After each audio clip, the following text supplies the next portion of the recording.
Hey Glenn, how was your New Year? Yeah, my New Year's was meh. I feel like that in my 20s, it's gone from Happy New Year, woohoo, to now in my late 40s, Happy New Year. Do you live, eat, and sleep the hotel industry? Looking to brush up on your game? You've come to the right place. Welcome to No Vacancy, the hospitality industry's #1 podcast, with your host, Glenn Hausman.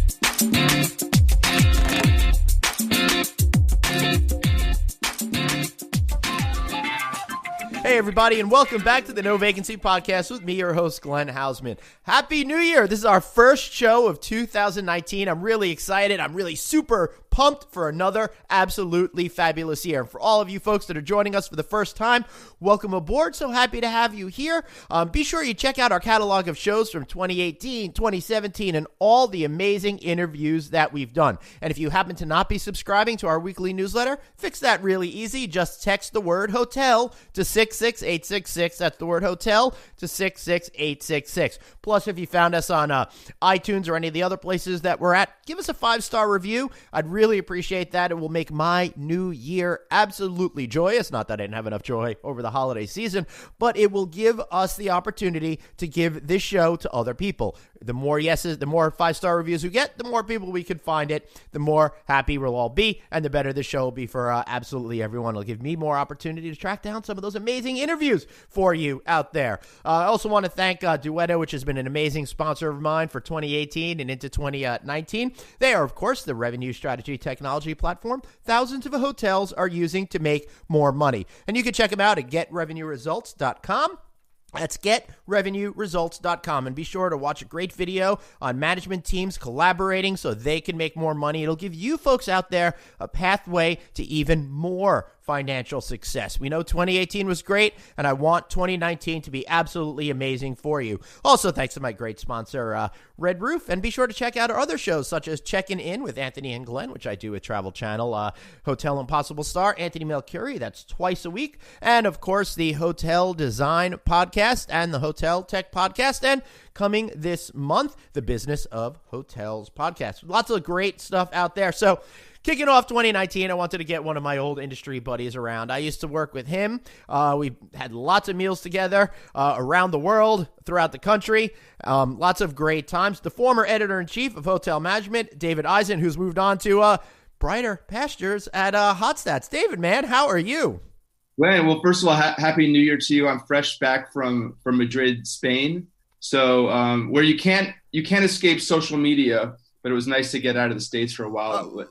Sometimes, yeah, I hear you, David. Sometimes when I'm out of the country, I just I feel like it's a great excuse not to deal with some of that social media that's out there. Yeah. But were you in Madrid? You got married this summer to, I think, a woman who's from Spain, right? Yes, I got married to she is Spanish by heritage, but I grew up with her actually outside Washington D.C. But her family lives in Madrid, and we got married over there in Spain, in Sevilla, if you're want to keep it Spanish. Yes. Which is very important over there. They like to see Americans try their best to speak the language, the dialect. So they can hope. They can hope. Yeah, I'm trying. I'm taking Spanish class now, Glenn. So I'm 5 classes in. So we'll see how that goes. Maybe nice. I'll move across the pond at some point. So, but yeah, everything is great, and we're back down. And by the way, can I just say that lovely laundry list of sponsors? Your show is really taken off, and you're big time, man. You're with Anthony Melchiori. Did I even pronounce his name correctly? When are you going to have your own Travel Channel show?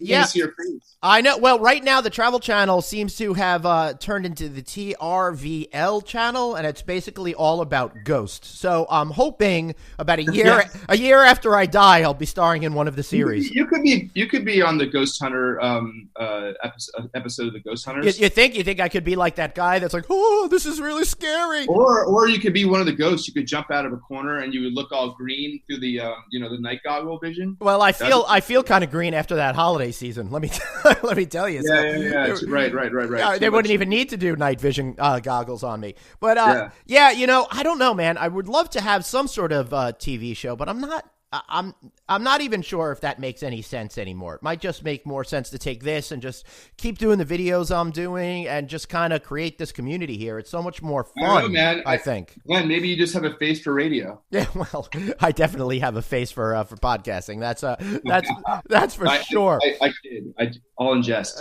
But congratulations, man. Really, it's been a listen frequently. It's a great show. Well, even better today because you're on it. And David, you are reinventing your life, man. Tell us a little about what, people have gotten to know you as editor-in-chief of hotel management and being a journalist in the industry for so many years. And they're probably surprised to see that you've moved on. Tell us a little bit about HotStats and your decision-making process to join that company and why you were so excited by the opportunity. Sure. Yeah. I had been in editorial journalism for well more than a decade. And like, anyone, you kind of, sometimes you get to a point in your life where you want to just try out something new. And I decided, not an easy decision, obviously, to make that crossover, but being editor-in-chief with a great organization, a great magazine that's had in hotel management that's been around for, 140 years. I mean, that's longevity right there. It wasn't an easy decision, but HotStats is a company that I'd actually worked with before on some reporting, some reports, stories, things like that. It's an outfit that's actually based out in the UK. Right. But in working with them, I felt that this would be a great move for me because I really believed in their product. And basically, what we do, it's really simple. We are a monthly profit and loss data benchmarking service. So basically, what we do is really kind of hone in on the bottom line of profitability, which we think for owners and operators is really the most important part at the end of the day. So what does that mean exactly, David, to home in on the bottom line profitability? Yeah, basically it's focus on your GOP margin, your GOPAR. We really think that there is a story that there's something beyond RevPAR. Obviously, RevPAR matters, but there's something beyond RevPAR. And really looking at profits and why profit matters. I heard a good line from someone I spoke with a couple months ago that said, "RevPAR doesn't pay the rent." Right. Which I think beyond the alliteration, I think is just a nice little. I really think it sums it up that P&L benchmarking is very important to see where you are in the context of your market. And that's why I believe in the product. We're like I said, a UK-based company, but we're really expanding in and making a foray into North America now. And they believed in me to lead that effort over here. So I'm doing a lot of, business development, but also the content side, which I, as a former journalist, I don't think I'll ever get away from and don't necessarily want to keep writing stories, talking about this industry that we both love. So right. That's it. I don't want to bore your audience. I hope they haven't tuned out. I disagree. I think it's fascinating hearing what you've been up to, David Eisen. Yeah. But I do want to say this on one of the hotel tech podcasts I have coming up this year. I shouldn't say this year. I should say this month, this January. One of my guests was talking about the whole notion, just like you are. Forget that RevPAR. It's the profit per room that really seems to matter. And it's funny. I've been in this business 20 plus years now, and it's occurred to nobody to actually think about that metric. And we were looking at it in the point of view of how much does it cost to acquire a reservation in different ways, and that whole idea of it coming together to. We're not really sure how much those are costing our profitability notion. So by putting it through the profitability channel rather than the RevPAR channel, I think it gets you to think differently, right, David? Yeah. Well, I think, like for instance, you brought up one of your sponsors, Duetto, which is a great company, and they're really about kind of revenue management and how you build your revenue through the best channels, whatever that may be. But we're kind of looking just at the other area of profitability, what's flowing down to the bottom line. And if you think about it, we always talk about the hotel industry when we talk about revenue management, we talk about profitability.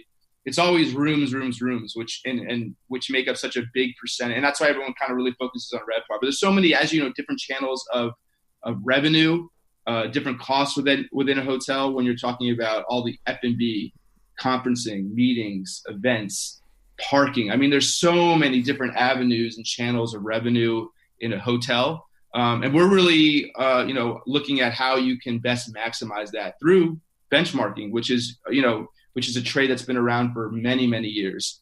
So we were really trying to focus in on that and how a hotel owner at the end of the day, because, hotel owner, they're the ones who are paid out last, right? Right. So what's ever left over after everyone else is paid out. So how can they get their hotel to reach that highest optimal profitability? And really, I think sometimes holding the operator and saying, what you need to do, what levers need to be pulled to make sure you're attaining that maximization of profitability. So I think that, it's just another part of the equation and looking at it from a different, right. Different. So in full disclosure here, David and I really didn't talk about what we were going to talk about today. I like to have extemporaneous conversations with you, David, because you're so much fun to speak with on these podcasts. It's been too long since I've had you, so I'm glad to have you back now. But you're really bringing up an interesting point. When it comes to this whole profitability, we seem to silo everything. And I think maybe it's time that as an industry, we kind of break down those silos, look at the overall spending and profitability of the individual guest instead of trying to say, oh, I just got this amount of money per room, right? My theory and thinking on this is, and I'm sure you're going to completely agree with me because, hey, I'm always right. And, and the idea is if I have a guest that spends $125 a room, but doesn't spend any money in the restaurant, that's very different than a guest that spends $100 on a room night, but spends $50 in the restaurant, $25 on parking, et cetera, et cetera, et cetera. Yeah. So how, as a business, can we start to think about the overall value of a guest to profitability rather than just thinking of it in so many different departments? Yeah, I mean, I think you hit the nail on the head, and that's why you have to go, like we say, beyond RevPAR, looking at things like your total RevPAR, your total F&B spend. There's so many avenues. You're right. If you're a traveler who comes in, maybe you're paying a higher rate, but you're not eating in the restaurant, right? You're not maybe, and let's just take it from a full service hotel. You're not spending money maybe on a nice massage. You're a business traveler. You need to, calm your nerves, a spa treatment, things like that. I mean, you get into, if it's a golf resort, playing golf, there's so many kind of services that a guest can take part of beyond just paying that nightly room rate. And if you can really, if you're a hotel and you can really, and that's where it gets to your programming and what you can do to entice a guest to spend more, maybe at the bar, in the restaurant. And I think there's obviously a technological component to that. I think everything is becoming much more mobile, as we know, and there's ways you can interact with the guests through digital concierge technology and tools that I think really can incentivize guests to, like we always say, get out of the room, spend money in the lobby somewhere down there. And I think maybe that's why maybe that's the real reason behind all these hotels. I think it is why a lot of these new hotel iterations the rooms are getting smaller, and they're really kind of focusing on the communal spaces, areas that I think areas where they can take advantage of monetizing in a way that they haven't before. I mean, how many hotels have you gone to, Glenn? And I've seen this a lot. You just see these vast amount of space. There's nothing there. I don't want to name some of these hotels, but these older kind of huge big box full service hotels that have all this space that they don't really activate. And I think you're seeing hotels really concentrating now on literally how do we activate and monetize every square footage we can, every square foot we can. And I think as a hotelier, you really, you have a finite amount of space to work with. So how do you maximize that space? Right. And you have to be clever in the way that you do it and pull in together all of these ideas that you're talking about. And when you maximize opportunity in a space, that means making it appropriate for different day parts. So you drive that notion of hanging out downstairs in a way that really works with the customer's lifestyle.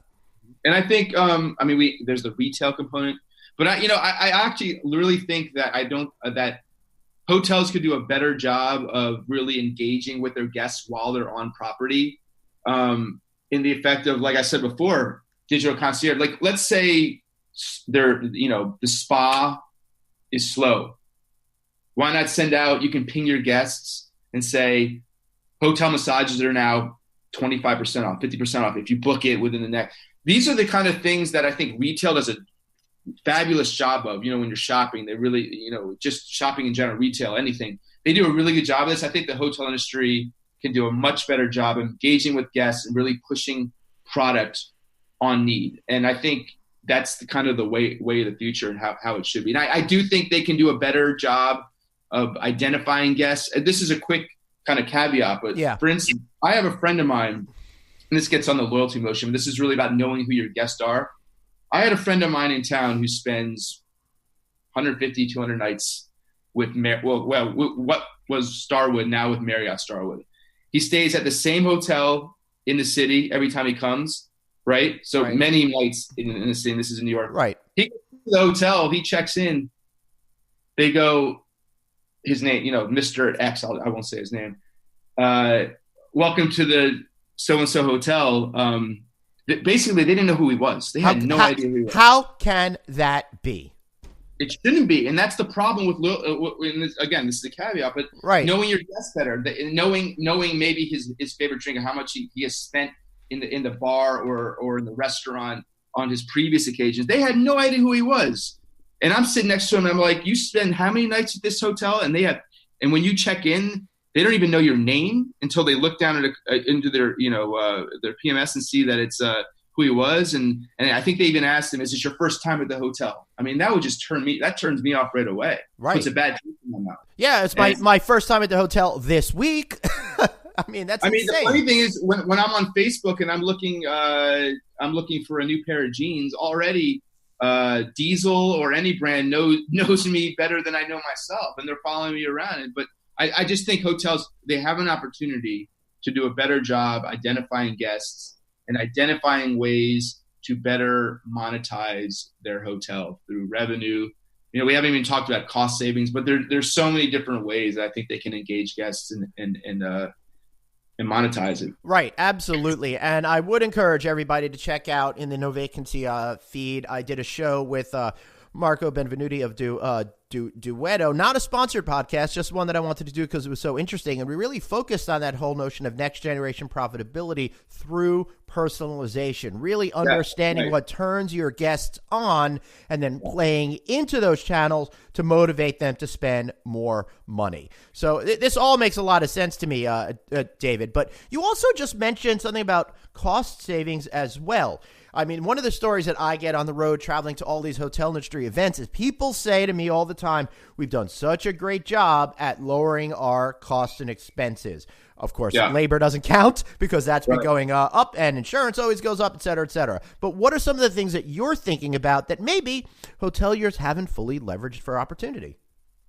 Well, you brought up labor, and that continues to be such an issue within the hospitality industry, within all industries as a whole. For a hotel, your labor costs, just those are obviously the highest the percentage of your costs. We're talking as much as 50%, if not more. Right. And coupled with that, we're seeing when unemployment is so low, it's harder to get skilled labor. You're paying more for it. So from a labor cost standpoint, if I was a general manager, which I'm not yet, maybe that would be my third. But I mean, labor is a tough one to deal with because you have, particularly if you're running a full service hotel that's got hundreds of workers there, hundreds of staff. We haven't even talked about the union issue too, but it's difficult. I think, looking at when I'm talking to people in the industry, they talk about, cross training, I think is very important and I think for an employee too, would want to know as much as they could about the different positions at a hotel. Whether it's working the front desk, working with an F&B, and maybe doing that simultaneously. You see that a lot at select service hotels, as you know. Right. The person who's checking you in might also be the breakfast attendant, But this is the kind of stuff that I think is important for managers to look at. But also for an employee, a frontline employee, if you have all these skills, this is how you're going to advance your career. So I think there's a kind of it helps in two ways. So labor is tough, and there's also obviously adjusting for seasonality when your hotel might be in that kind of elbow season, how you kind of put your labor schedules together. So I think those are two ways you might be kind of looking at how you can save from a labor right. cost, but it's not an easy thing to do. So that's just, like I said, one of the costs associated. Well, I will take your cost savings and throw one more in. I see the next big area for technology development is going to be workflow software processing. Really getting to maximize every hour that an employee is on site. And I'm seeing companies already start to introduce this technology. I know two already that are getting in this area, and they're doing things like really understanding how long it takes to clean a guest room. And they're able to say, oh, this room had a really clean and conscientious guest, just like Glenn Hausman, or is a really horrible, sloppy, disgusting guest, and therefore it's going to take more. And the software really understands how to really leverage everybody's time in a very, very smart way in order to save minutes. And those minutes turn into hours, which turns into real money by the end of the year, David. Yeah, I mean, like you, I think you hit the nail on the head. But it's, it sounds like, well, it sounds like the robots are coming from the way you phrase it. Well, these are for people, but yes, robots are coming, and we'll talk about that in just a second. Yes. But even better, I think you might. I'm sure there's a sponsor out there for Glenn Hausman to go after that technology platform that's doing that. But yeah, I think it's such an important issue. But how about this? How about flipping it around? Obviously, it's incumbent on a hotel to make sure they're getting the most out of their employees and working smartly, right? Like you put it there before. I've always said this though, and I don't know if this is radical. I know some hotels do it already, but why not? You can actually save on costs, not just by what your employees are doing, but I also think by what your guests are doing. I mean, to clean a room is time and money. Why not put it out? More hotels to say to their guests, and a lot of them do it, and say, we will give you, 50, whatever many amount of loyalty points. Right. If you say, I don't need to have daily housekeeping. Right. And I think a lot of, if they're incentivized to do that, if there's some kind of, obviously they're helping save the environment too, put it that way, it's a sustainability thing. But if they can get maybe loyalty points on top of that, maybe a free drink in the bar, if they say, I don't need daily housekeeping. Maybe if it's a week stay, maybe it's every other day, something like that. I mean, all this stuff, it's incremental, but all of this, like we talked before, really flows down to the bottom line when you think about it. Well, all these small things add up. Right. Here's the thing, David. Do we really need, as guests, housekeeping every day? The hotel industry created that. They said, this is what we're going to give to you. But in my life, every single day, I don't change my sheets. I will reuse my shower towels. I don't think anything of it when I'm at home. But for years, when I go into the hotel environment, I would be insulted if the housekeeping department didn't get there by 11 a.m. and I came back to my room. But 100%. Right. But now in 2018, I came to the realization that I'm starting to stay more in alternative accommodation styles, and they never have daily housekeeping. I don't miss it. I hang out with my friends when I'm at conferences on the road. Most of them keep the do not disturb door sign on the door all the time and don't get the housekeeping. Why are we so worried about it? We don't, but they might put that do not disturb sign on because we don't know what's behind that door. Well, I know, but I'm not going to say it and bust anyone on this podcast. But that's you're right. Like when you're well, it's funny because hotels for so long have always wanted to create these environments to make it seem like you're at home, with them. But when I'm at home, like you said before, I newsflash, I use the same towel, for a good consecutive days. I won't say how many days. Yeah. And I use the same sheets too. And by the way, if you don't get that housekeeping, right? I mean, who likes those tight sheets when you get into bed and you can't, literally you're in a straitjacket? I like to kick them out anyway. So who wants to do housekeeping? I want to come back to a bed that already felt like it's slept in. It's comfortable for me. But you're right. I mean, not many people have a daily housekeeper that is literally on a daily basis cleaning up after them and making beds and making sure all the linen is fresh. Listen, it's up at the end of the day, it's what the guest wants. But, like you said before, alternative accommodations, extended stay products don't have daily housekeeping. Again, it's another way that you can save on cost. And I think it's a way that guests can actually indirectly can help you with that. All right. So the last thing that I want to talk about today, in terms of that cost profitability idea, is that notion of robots that you brought up. Now, I've spoken a lot about this myself. I'm curious as to see what your point of view is on what the automation is going to be like in 5 years, 10 years time. Wow, that's a 5 or 10 years down the line. I think there's no doubt about it. You're going to continue to see automation. I don't think we're at that point where we're going to have, but you can't say never. Have robots checking you in behind an actual, like they have in that Japanese. I think it's called the Hana Hotel or something like that. Yeah, I mean that would just, but it's weird because they have like dinosaurs checking you in. It's not even like humans, but you can't. Who knows though? 10 years down the line, I mean, we've seen what's that show on HBO, Westworld? Yeah. Where they have they're obviously they're human beings because they're actors, but they're literally android robots that look just like you and I. Right. Maybe they for us make better maybe looking. A little bit better looking, but better hairlines. Yeah. But I think listen, automate. We're seeing it in adjacent industries, whether it's retail, automation is here. It's gonna continue. But like you said before, hospitality is such a different beast that it's it's been for my generation and some baby boomers. People like to still talk to a human being. They want they want that connection now. You see people, it's hard. I don't like putting, millennials and whatever generation we're on now in a box, and they're always like, well, they're the mobile generation and they don't need that. They just want to get their room, go up. Maybe it's just get their, obviously check in with their phone, whatever. I don't like putting them in a box. I think there are probably millennials out there that still like to talk to people, not my cousin, but, some people are out there. So I think it all depends on the type of hotel it is. Like a Four Seasons or Ritz-Carlton, are we going to see that? Not so much. But in the select service space where it's, business traveler, wherever it is that wants to just get in, get out, automation is going to help them in their guest experience. But it is about what the guest really wants. I got a piece of automation technology that I saw for the first time at the end of December. I've got a great interview coming up with the president CEO of the MGM Springfield project, Mike Mathis. You're going to love that. I'm not exactly sure when I'm going to run it, probably in the next week or two. But while I was up at that resort in Springfield, I got a great back-of-house tour, and I'm such an industry geek. I was so much fun going back-of-house in a big casino resort, right?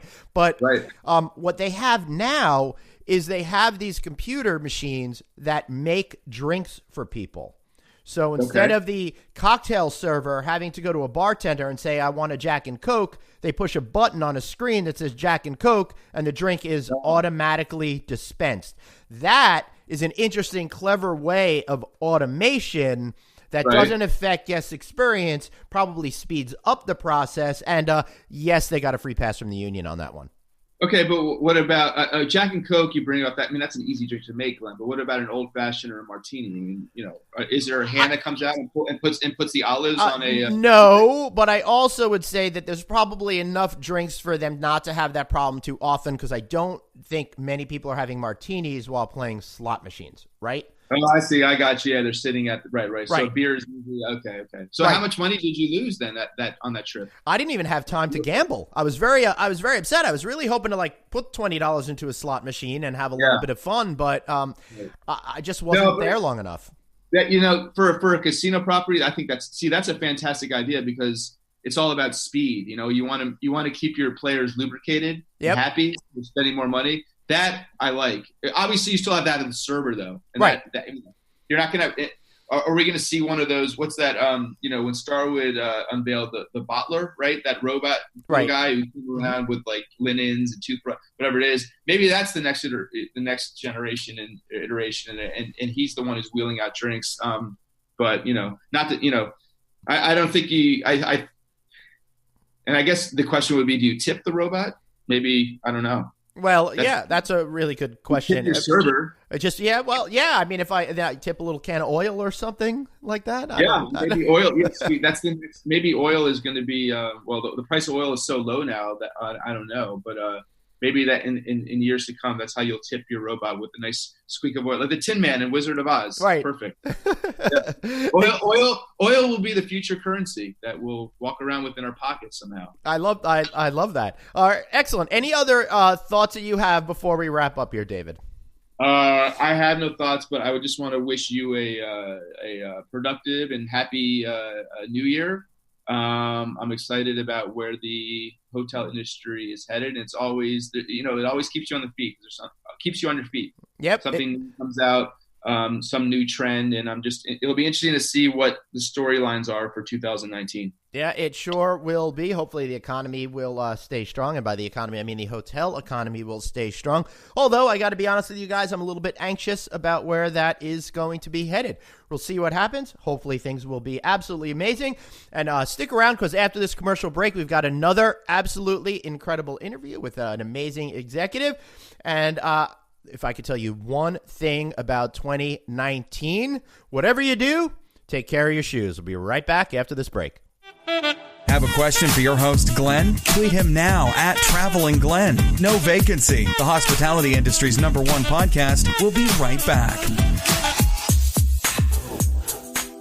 Hey everybody, Glenn here. So Red Roof, the folks who created the upscale economy segment, have launched a soft brand that's likely to define that category as well. Look, after comprehensive research into what travelers truly desire, Red Roof has created the Red Collection, a group of upper mid-scale unique hotels that are hyper-local and inspired by each area's vibe and culture, and near the activities and sites travelers want to visit most. Their 2 premier properties, they're now open. The St. Clair in Chicago is just 1 block from the shops, restaurants, and museums along Magnificent Mile everyone wants to be at, while the Springfield, Illinois State House Inn, guests can experience all of the local restaurants and stores, as well as the legacy of Abraham Lincoln. Each hotel offers modern, accessible, affordable accommodations and the amenities guests ask for in consumer research, including a loyalty program that's the richest in class and the least expensive for franchisees. Wow, that sounds like a win-win to me. Every property in the Red Collection has its own distinct name, customized property enhancement plan, and brand standards based on consumer wants rather than design mandates. That means these guys get it. They don't want you spending money you don't have to spend. To top it all off, the Red Collection gives franchisees the opportunity to affordably invest in a sound brand with a solid track record and Red Roof's stellar management team. And Red Roof franchisees will tell you genuine relationships, real results. It isn't just some slogan, it's just how Red Roof operates. Learn more about the Red Collection today by contacting Matt Hostetler, Red Roof's Senior VP of Development and Franchising. Email him at mhostetler@redroof.com, which is Hostetler. That's mhostetler@redroof.com, or give him a call at 713-576-7426. Thanks for listening, and tell them Glenn sent you. Back to the show. It's No Vacancy, the hospitality industry's #1 podcast, with your host, Glenn Hausman. Hey everybody, welcome back to the No Vacancy Podcast with me, your host, Glenn Hausman. Man, am I excited today. You know, I know what you're thinking. I'm always excited when I do these interviews because I always get such great people, and I've got another terrific guest today. That's Mr. Tim Busch, and he's the founder and chief executive officer of Pacific Hospitality Group. How are you, sir? Very good, Glenn. Thank you. I'm excited to be here. We are recording this at your very own Meritage Resort and Spa, and we've been staying right across the street at Las Collinas here in Napa. You're doing something really super special here, building like a whole wine, hotel, hospitality, spa type of universe. Yes, it's been going on for 15 years. I founded this property in 2004, and we've been building ever since, and just finished our Vista Collina resort, which is across the street from the Meritage. Yeah, we're staying at the Vista Collina. I had a terrific time. Now, I love this concept, and I'm so glad that I had the opportunity to be here for the last couple of days and experience the property before getting to talk to you about all the excitement that I see here going on. People love wine. People come to Napa because it's the center of wine here in the United States. Love it, love it. I'm from Long Island. We like to pretend we know wines, but this is really where it's at. And what you've done with the Vista Collina's property in conjunction with what you've already have established here at the Meritage is, I think, really redefining what people are going to be looking for in an overall experience of trying to connect with wine. Yeah, it's a destination resort, which we often see in Hawaii or those kinds of areas where you don't happen really to have one of those too. Yeah, we do. But it's an area where you don't really have to leave the resort. Right. And we're so close. We're at the southern part of the Napa Valley, and so we're really the first resort that anybody sees coming from the Bay Area, which is 8 million customers are in the Bay Area. So they can drive to us between an hour and 2 hours. It took me an hour and a half drive up here from Menlo Park. Yeah, so that would be the southern part of the Bay Area. And so I think there's a great market here. We've created a group business. Next year we'll do 70,000 group rooms here. My goodness.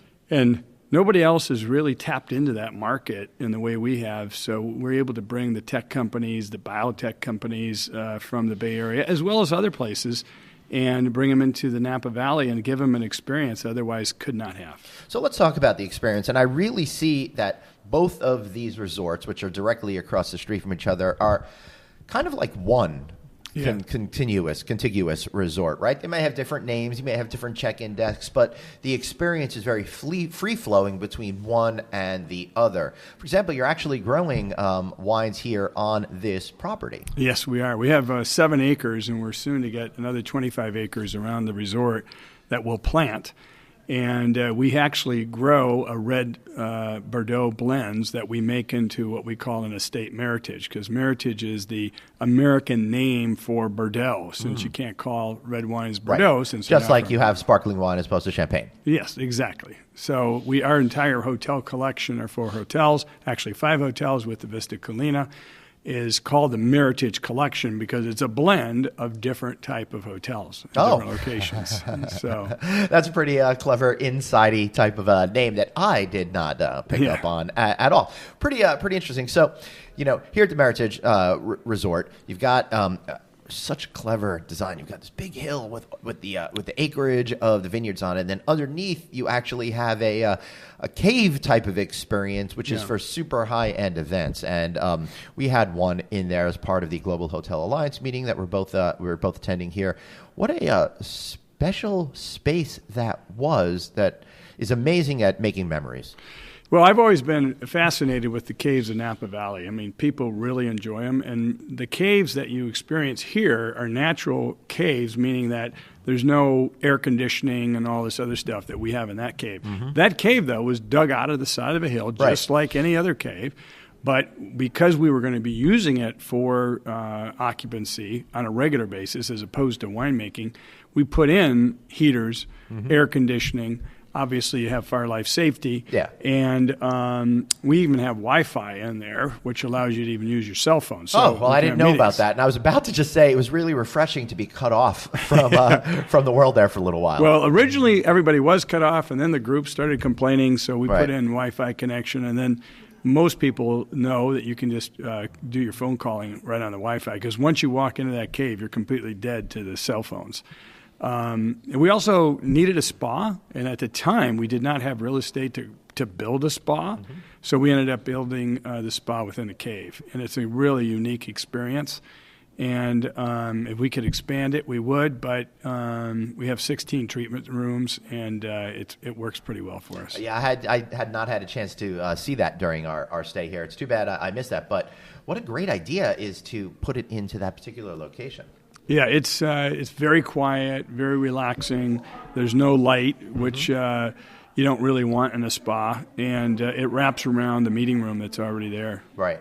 Excellent. So across the street, Vista Collina, so you just opened it as we're recording this 2 months prior to this day. We were talking about it the other day off the microphone, so forgive me if we have a little the same conversation. This is the benefit for the tens of thousands of people that are listening here today. What struck me about it is you've got the whole concept here is it's basically built around a village. It's one nice size building all surrounding this village area. And for those of you folks who want to know more about what that is, it's kind of like a courtyard, but kind of like a 3-sided courtyard. It's like horseshoe kind of shape all around it. And on the first level, you've got all sorts of stuff I'll mention in a minute. But above that, then you got 3 more floors of all of the luxury rooms and all of that. You have created a center place to come and just experience a lot of different types of wine. 9 tasting rooms here, right. One of which is focused on craft beers, as a matter of fact. Love that little nod to the craft beer movement. But I can see coming here for a weekend and having lots of different experiences, but not have to walk more than a few feet. Exactly. And it's just getting known because there's nothing like this in Napa or I've never Sonoma. seen anything like this. Usually you go somewhere, you go to the vineyard, and maybe you have, the tasting room there. But to be able to experience a panoply of experiences all under one roof, so to speak, is pretty interesting. Yes, and that experience is something that people want to enjoy too. But if you want to grab 8 wineries, we're here and we're open till 7 o'clock. And if it supports it, we'll probably open later. Most wineries close at 5, so you're getting a couple of hours more of a tasting opportunity. And you're getting all kinds of different wineries. All of them are from Napa, but they're different types of wineries, price points, and grapes. Why do all the wineries close so early? It's the same thing in New York. I never understood that. I know it has nothing to do with the conversation about your portfolio, but that interests me. Well, Up Valley in a winery, it's all by regulation. So most of the permits, either 4 o'clock or 5 o'clock, where we have different licensing being in the city. Right. And there's not a traffic issue. Most of our occupants are coming from the hotel itself. So we can open later, and they do downtown areas. In downtown Napa, they open until 10 or 11 o'clock on weekends. So we probably will go to that model as we move forward. I like the idea of it being open later. I happen to not like drinking during daylight hours all that much. It's not because I don't love great wines. It's because great wines don't love me, and I need to take a nap after a few hours. There you go. Right? Yeah. So I don't want to miss out on any of the fun. So I bet what you've done here is you also have a grocery there, which I think is a little bit of a nod to you guys came up in the grocery business. Is that right? Yeah, I was born and raised in it. My dad started in the supermarket business in 1948 in southeastern Michigan. We still own 17 supermarkets, my 2 brothers and I. Cool. And so that was part of it. But part of it is there is a grocery store called Oakville Grocery. It's been in the Napa Valley as long as I've been coming up here, probably for 50 years. And I saw how well it does sitting in the middle of Highway 29. People go up there, buy sandwiches, cheese, salads, and then they go out and enjoy their food. So that's what Five Town Grocery is. It's named after the 5 towns of Napa Valley, and we call it Five Town Grocery, and it has some of the same ingredients that you see in Oakville Grocery. And there's another place called Vista too. It's the #1 visited site in the Napa Valley. It's one winery.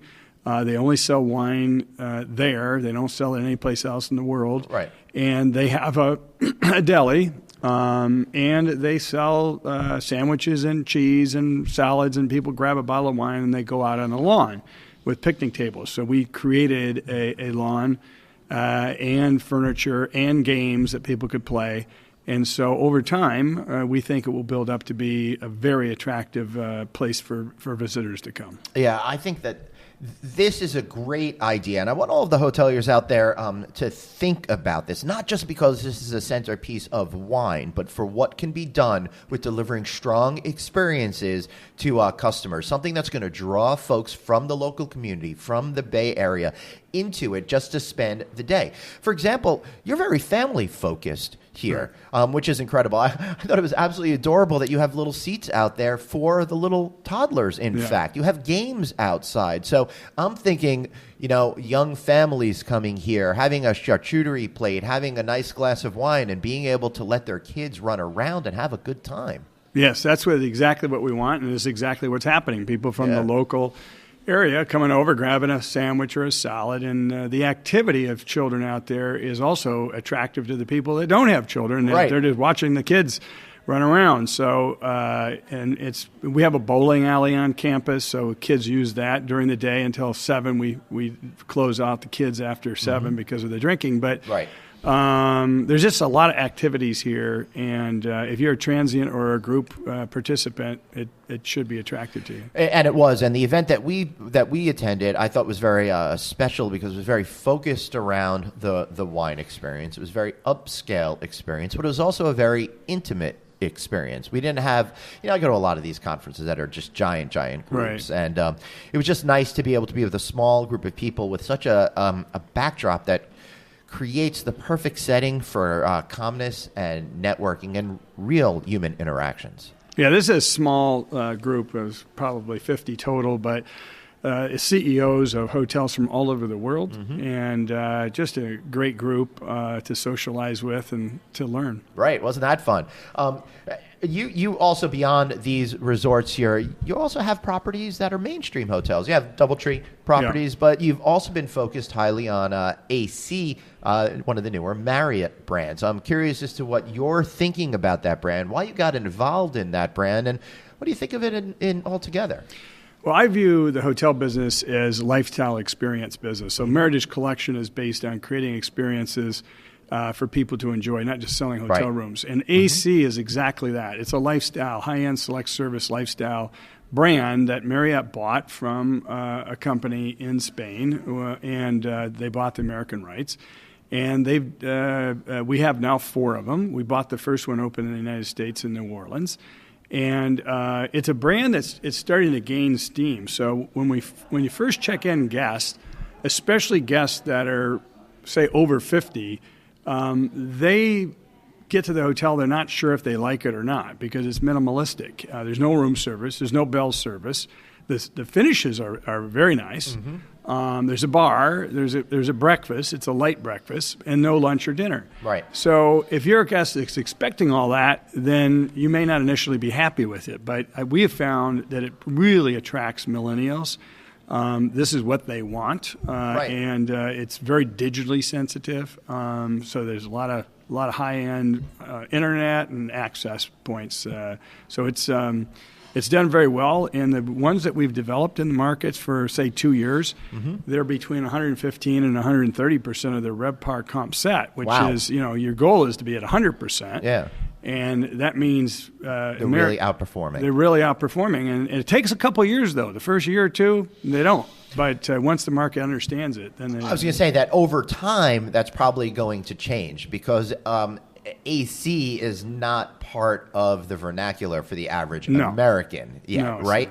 But Marriott is, right? So people know what to expect. And once I think they learn that, future properties are going to ramp up probably a lot quicker. I would think so. It's like Courtyard. Courtyard does very well against its comp set, and Courtyard's been around for at least 30 years, maybe 40. And people know what a Courtyard is. And it's evolved over time. It's not the same today as it was 30 years ago, but it's a different style of brand. A lot of people love Courtyard. Now, I find that AC is kind of taking a different tack than another newish Marriott brand, Moxie, which has more of the focus on the bar and the food and the beverage and all of that kind of stuff. What do you think is appealing over AC rather than the Moxie type property, and why do you think that model is working better for you and your portfolio?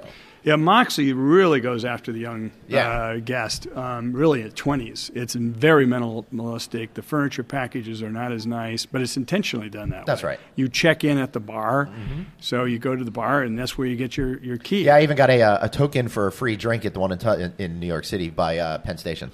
There you go. So it's a very different brand. We've been offered an opportunity to invest in those. So far, I haven't.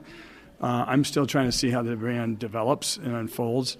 We're more AC and then Aloft. Aloft was being developed by Starwood. Right. And when Marriott bought Starwood, they got both brands, and they're kind of in the same space. They're different slightly, but the same customer base. So we are building an Aloft in Sonoma County next year. So just because the AC was taken. Right. That makes sense. But you're taking a wait and see with Moxie. Yes. But you opened the first AC. So there must have been something super exciting to you if you were going to be the first individual in the United States to plunk down that big cash. Yeah, it's all about finish. I mean, I look at it and say, if I was a young person, this is very nice. It's just like a full-service hotel. As a matter of fact, we get rates that the full-service Marriotts get. We outperform full-service Marriotts. So it's amazing to me because we don't have a lot of the amenities, which cost a lot of money to deliver, and yet we're getting a higher rate. Well, I think about New Orleans in particular. I don't need a full-service hotel in New Orleans. The city is where I want to eat and drink and have a good time. And that's where Americans are. I mean, we only serve breakfast as a rule in our other hotels. everybody else goes out to lunch and dinner at their favorite restaurant. And Europeans are different, but Americans, they do not want to eat other than breakfast in the hotel. Now, if it's a full-service hotel like the Meritage, where they're there with their family, that's a different story. Yeah. But if they're a business person, which is the AC market, they're going out, or if they're there to celebrate in New Orleans, that's what they are, they go out. Yeah, I agree. So what other brands do you have your eyes on right now? I mean, you have several DoubleTrees, but I suspect that you're going to be moving in some other direction. Do you think you're going to be doing more of these full-scale resort experiences? Are you going to be investing more in some of these newer products coming from the big branded companies, or maybe it's just a mix? It's a mix. So we'll look at these Four Diamond properties. They're more difficult to find and develop. So once we got a base here in Napa, why go out and find another location? We just build a hotel across the street. Right. I feel like you said you had another plot of land here that you could build in this complex, right? Yes, we do. And we're building an AC Residence Inn, so dual brand. That's kind of the That's going to be here. That's going to be here. It was fully entitled, and it's next door. So we'll have a brand feeding in reservations that won't compete directly with Meritage. Plus, it'll be a different price point. Plus, one of the products is going to be extended stay Residence Inn. Well, I'm just thinking about the folks that are not yet ready to commit to a luxury experience can still enjoy all of the luxury amenities by going to the village that you created. They'll be able to walk there, or we'll have a shuttle bus. And, a lot of people that travel with Marriott, they only travel with the Marriott products. They're very loyal, and they earn their points. Or they, in the case of Napa, it'll be a high redemption area where people are earning corporate points, traveling to big cities, say, now I want to go to Napa Valley, I'll use my points to buy a room at the AC or Residence Inn. So you're building what do you like about dual-branded properties? Well, we bought one in Dallas, exactly the same product mix, AC and Residence Inn. They're relatively dual-branded, and there's some tri-branded properties out there, a couple. But they offer you an opportunity to attract different styles of guests from the same brand, and to have one general manager, one sales force, one back of house, and trade all the employees or share all the employees.